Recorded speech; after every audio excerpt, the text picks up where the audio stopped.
আচ্ছা আপনি এরকম করেন কেন? বউদের সাথে একটু ভালো ব্যবহার করতে পারেন না? আমি বলি যাও বাসায় যায় দেখো। খল চরিত্রে যারা অভিনয় করে তাদেরকে একটু সবাই ভয় পায়, তাদেরকে দেখলে একটা মন্তব্য করে। তো এরকম মন্তব্যের শিকার যখন হন আর কি, ঘরের বাইরে গেলে, যখন ধরেন যে শপিং মলে গেলেন, সুপার শপে গেলেন, বাজারে গেলেন, দেখি শুরুতে কোন কথাটা বলে ডিনা খানকে? ওই যে আইসে ডাইনি, ওই যে আইসে কুটনি, ওই যে আইসে, ওই যে বউরে মারে দজ্জাল শাশুড়ি, ওই যে আইসে। তো ডাইনিটাই বেশি বলে।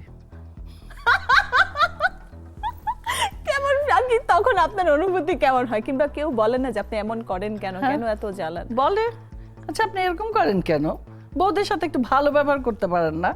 আমি বলি যাও বাসায় যায় দেখো। এটা তো ছবি, এটা তো চরিত্র। আমি তো বাসায় বউদের সাথে ভালো ব্যবহারই করি। তো ওই চরিত্রটা তোমরা বলো দেখেই তো আমি সাকসেস। আমি ভালো করি বিধাই তো আজকে আমি মানে কি বলে দজ্জাল শাশুড়ি।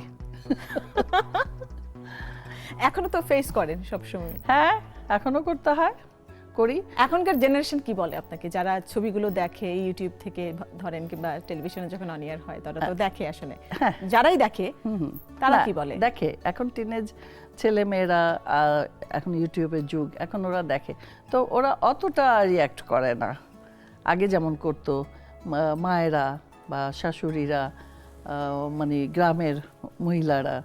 তো এখন ওরা তার থেকে একটু বেরিয়ে আসছে যে না এটা তো অভিনয়, আপনি ফুটিয়ে তোলেন দেখি তো, আপনি ভালো করেন দেখি তো আপনার এইটা মানে নাম হয়েছে।